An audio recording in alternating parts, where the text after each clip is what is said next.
deep within the Nibarian expanse, a vast star system inhabited by dozens of species, the war fleet of the Zythar Dominion cut through space like a dagger aimed at the heart of its target. The Zythar were feared across countless worlds, giant reptilian predators with crimson scales, 6 muscular limbs, and razor-sharp talons capable of tearing through steel. Entire star systems had fallen under their reign, their motto simple: take what you want, devour the rest. They left nothing in their wake but ruin.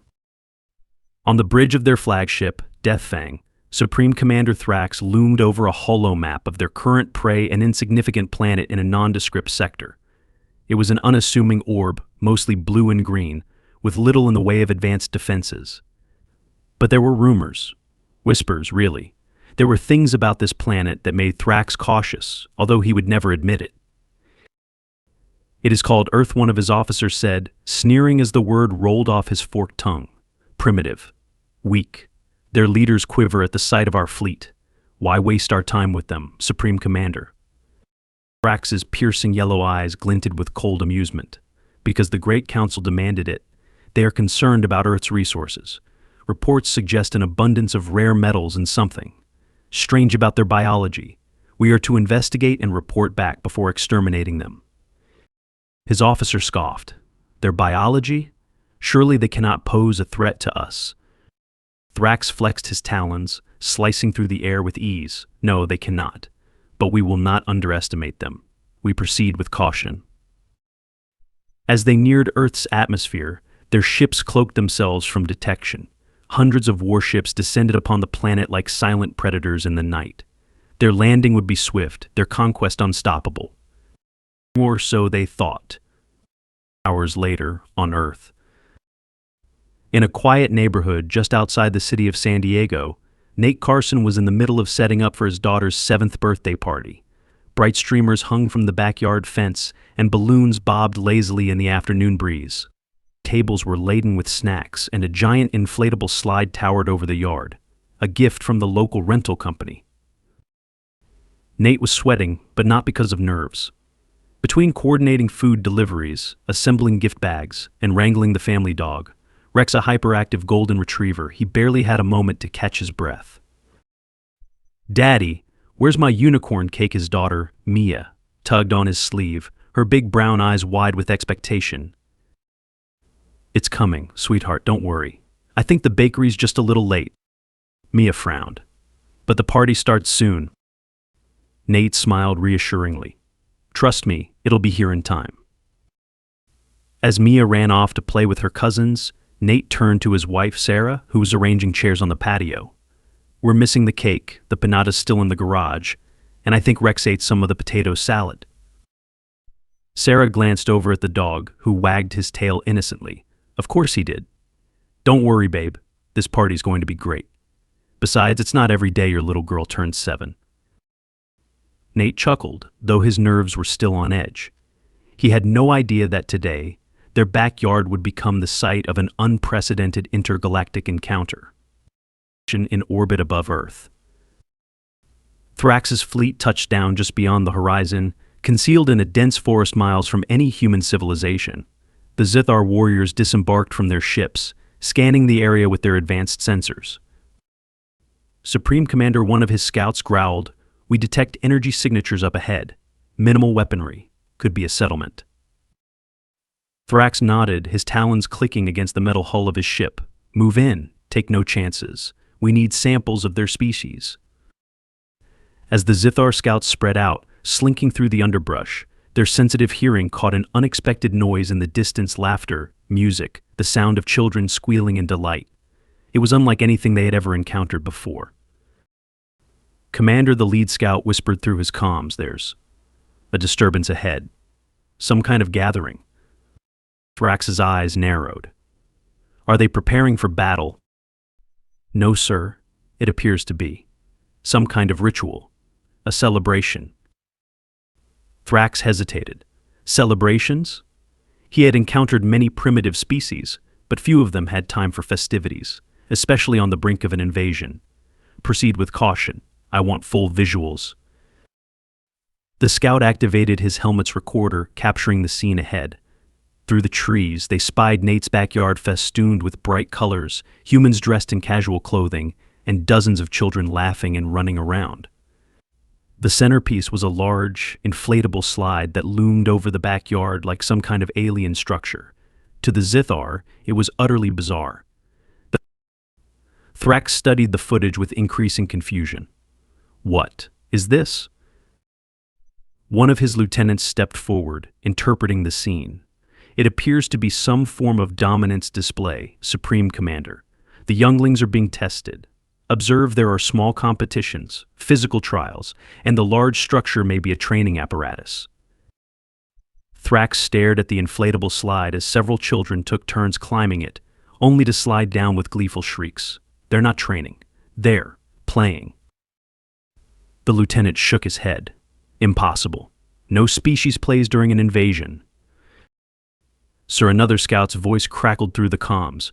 We are detecting a massive energy surge from a central location. Unidentifiable but powerful. Thrax straightened, his senses tingling. Where? Here, Commander. It's coming from. The cake. Thrax blinked. The what? Stand by. The scout moved closer, blending into the shadows as he peered through the foliage. In the middle of the backyard, Nate had just set down a gigantic birthday cake, shaped like a unicorn with rainbow frosting. Candles flickered on top as the children gathered around, chanting something unintelligible. Suddenly, a brilliant flash erupted from the candles as Nate lit them all at once. The scout flinched, his visor blinding for a second before the visuals cleared again. They're using flame-based weaponry, the scout hissed. They've summoned fire from nothing. Thrax's nostrils flared. What kind of technology do they possess? This was supposed to be a primitive world. The Zythar observed in growing alarm as the humans began chanting, "Happy birthday." Mia and the little girl blew out the candles with a triumphant grin. They've extinguished the flame, the lieutenant said in a low growl. Supreme Commander, they're controlling energy sources at will. Thrax remained silent, watching in grim fascination as the humans continued their bizarre ritual, slicing the cake with what appeared to be ceremonial blades, plastic knives, but to the Zythar, they might as well have been alien weapons. Every move the humans made seemed deliberate, as if this was no mere gathering, but a strategy session. Perhaps they know we're here, Thrax muttered under his breath. This could be some kind of tactic to lower our guard. A sudden noise behind them made the Zythar freeze. A deep growl rumbled through the trees. The scout turned slowly, his hand reaching for his plasma rifle. Emerging from the bushes, Rex the golden retriever bounded toward them, his tail wagging furiously. To the Zythar, the dog appeared to be a monstrous creature, a golden-furred predator with untold power. It's one of their guardians, the scout shouted, raising his rifle. No, Thrax snapped. Do not engage until we understand what we're dealing with. Rex barked once, his tail wagging even faster, and then, in a swift motion, he pounced. His massive paws knocked the scout off balance, sending the Zythar crashing into the underbrush. The scout yelped in shock as the dog pinned him to the ground, its tongue lolling out of its mouth. The Guardian has subdued one of us, the lieutenant gasped. This is no ordinary beast. Thrax's composure broke. Retreat. Get back to the ships. The Zythar turned and fled into the forest, their powerful limbs carrying them away from the terrifying creature. Rex, oblivious to the chaos he had caused, trotted happily back toward the backyard, barking with satisfaction as if he had done his duty.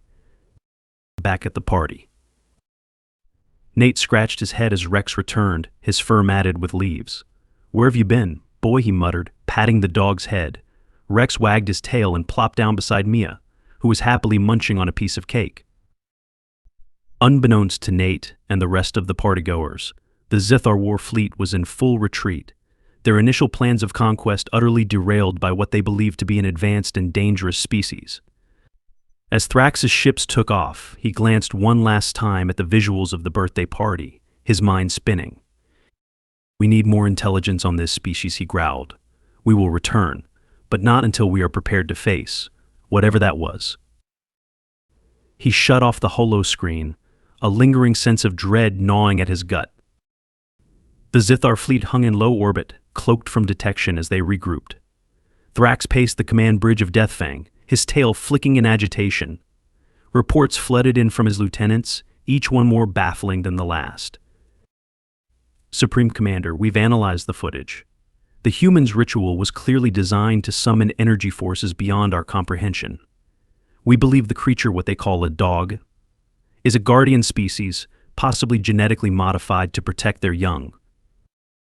Thrax rubbed his temples, his claws scraping against his scaled brow. He had fought dozens of species, from the acidic-blooded Zorn to the mind-bending Skrill. But none of them had behaved like this. Enough speculation, Thrax growled. What do we know for certain? One of his most trusted advisors, General Zorn, stepped forward. Unlike the others, Zorn was calm, analytical. He had been through campaigns far bloodier than this. We know that the humans were gathering in large numbers. Their strange ritual involved energy manipulation, fire control, and the consumption of their prey, in this case, a large decorated beast. Thrax frowned.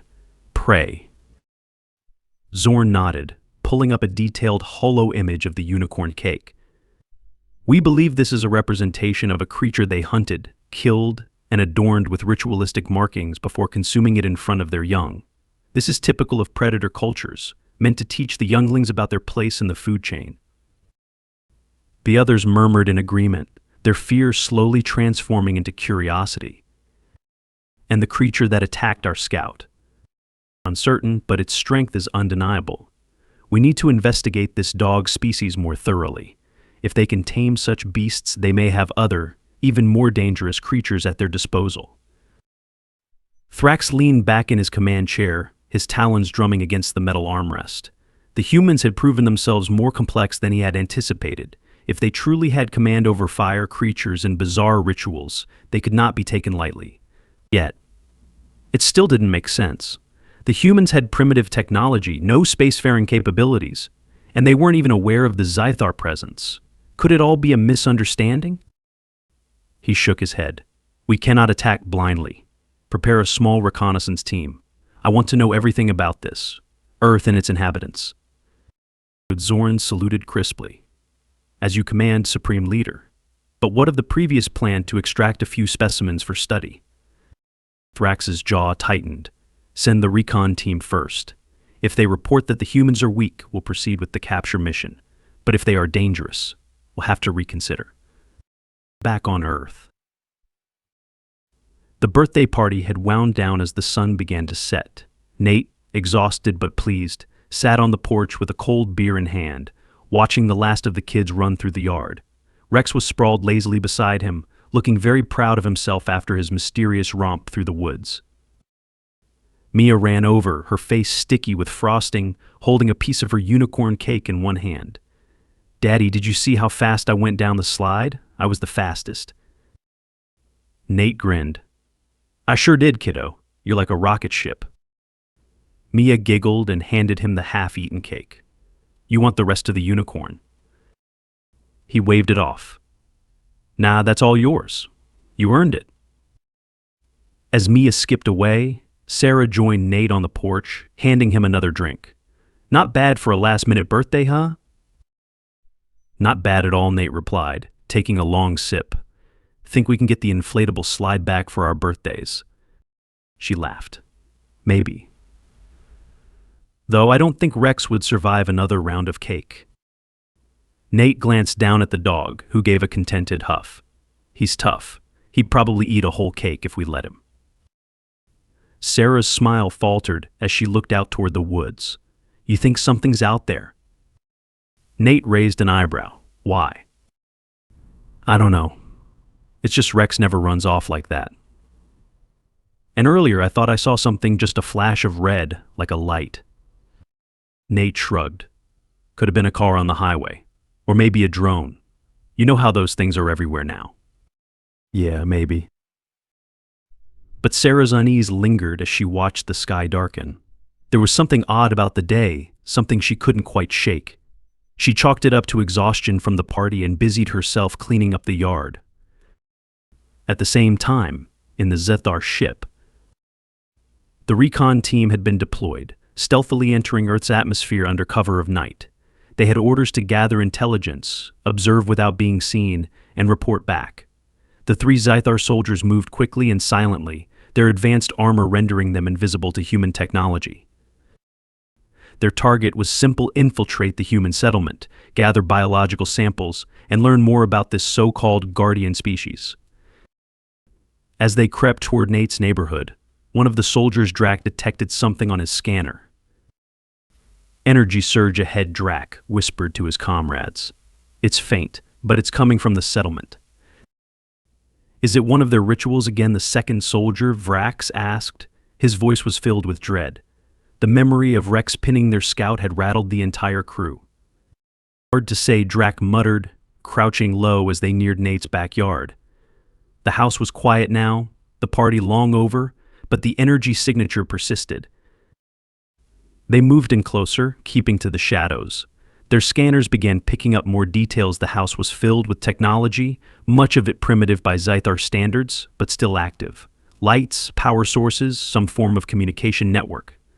However, it wasn't any of these that set off alarms in Drac's helmet display. It was coming from the backyard, a faint, pulsing energy radiating from something lying near the inflatable slide. Something alive. There Vrax pointed. His visor zoomed in, and they all saw it: Rex, curled up next to a pile of discarded party decorations. "The Guardian," Drac whispered. The third soldier, Rin, shifted nervously. "It looks harmless now, but we can't let our guard down. It might be dormant." Drac nodded. "Stay alert. We need to approach carefully. Extract the creature for study." The 3 Zythar crept forward, their cloaking tech ensuring they remained undetected. As they neared Rex, they switched their weapons to stun mode. Drac raised his rifle, taking aim at the sleeping dog. His finger hovered over the trigger, ready to fire. When suddenly Rex's ears twitched. The dog's head shot up, eyes snapping open. He sniffed the air, a low growl rumbling in his throat. The Zythar froze, unsure of how to proceed. "Fire now," Drac ordered. But before he could pull the trigger, Rex barked loud, sharp, and full of warning. The sound was deafening in the stillness of the night. It sent a shockwave of panic through the Zythar soldiers. "He's alerting the others," Vrax hissed. The dog barked again, and this time the lights in the house flicked on. A figure Nate appeared at the back door, groggy and confused. "What's going on, boy?" Rex bounded toward him, tail wagging furiously, as if he had just saved the day. Nate scratched his head, trying to figure out what had gotten into his dog. Meanwhile, the Zythar recon team was in full retreat, scrambling back into the cover of the trees. Their mission had failed again. Back on the ship, Thrax watched the feed with growing frustration. "We are underestimating them," he muttered. "If even their animals can detect us." General Zorn approached him. "Perhaps we should strike. The longer we wait, the more dangerous they become." Thrax shook his head, his gaze still fixed on the screen. "No, we need to learn more about this species. Every time we think we understand them, something new happens." Zorn frowned. "What are you suggesting, Commander?" Thrax's eyes gleamed. "We need a different approach. Not force. Not yet. Send in the negotiator." Zorn blinked. "The negotiator? For a primitive species. They are not as primitive as they appear. They possess something we don't understand. We need to know what it is before we destroy them." Zorn hesitated but nodded. "As you command." Thrax watched as the feed cut out, his thoughts racing.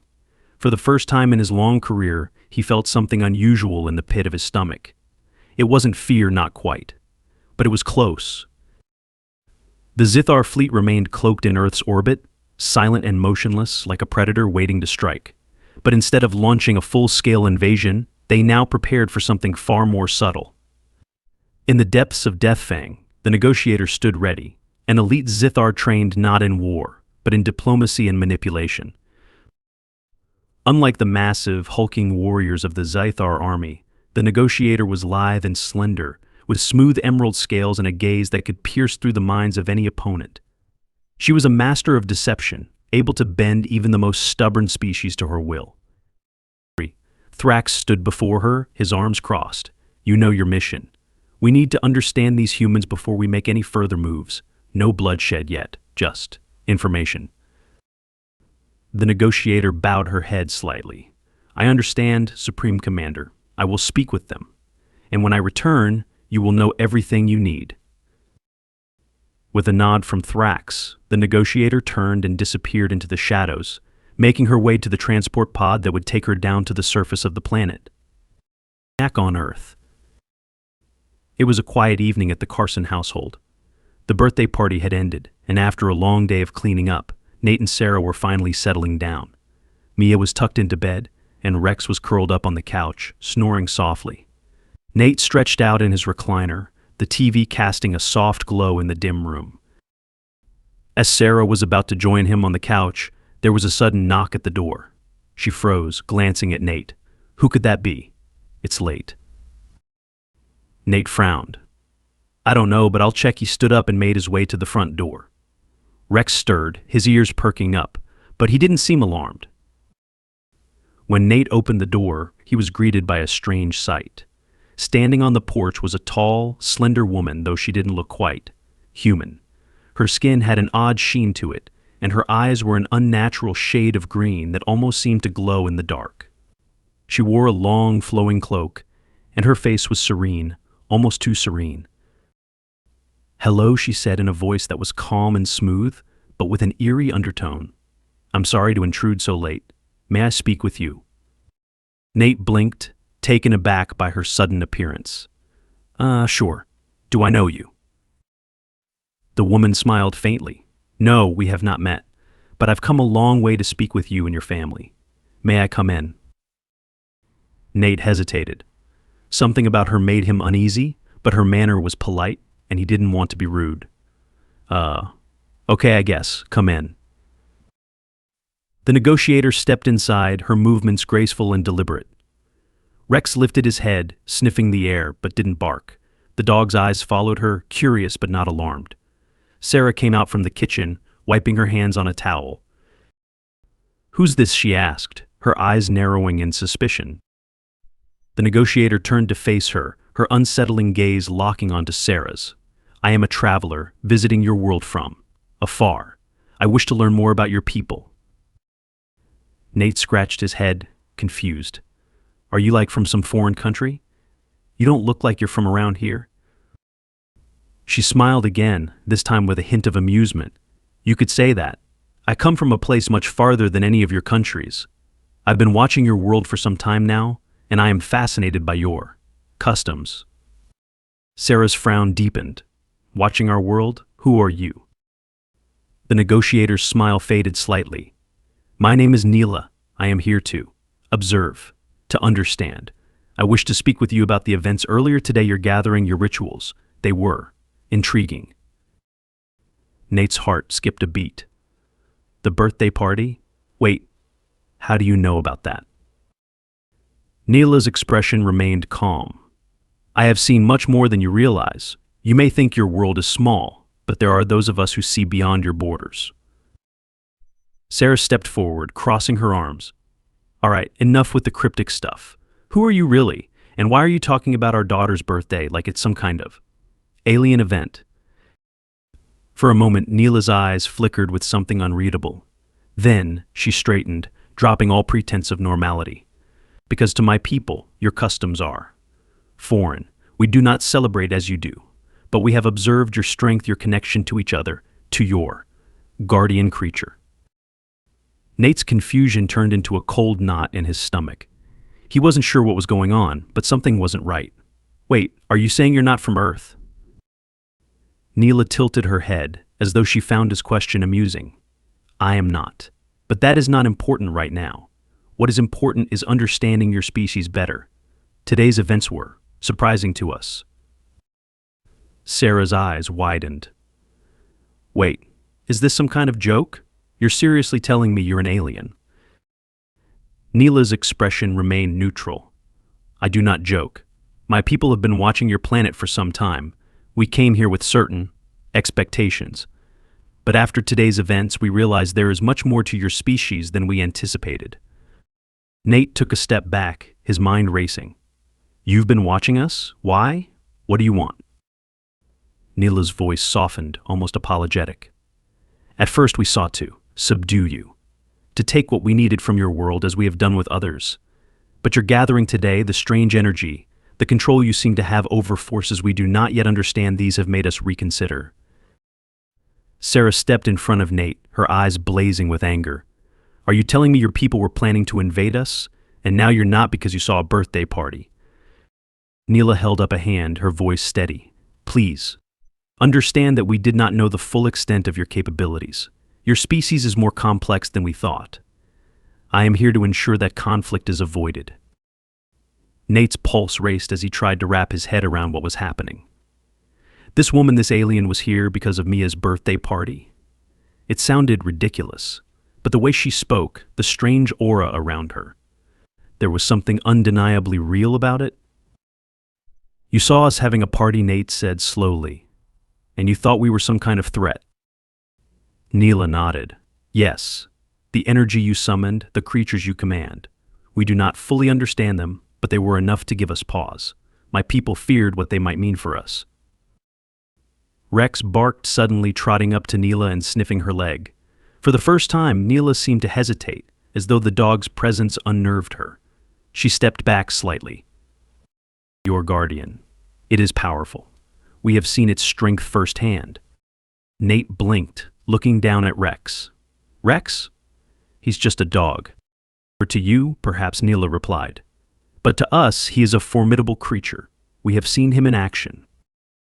Sarah let out a bark of laughter, though it was tinged with disbelief.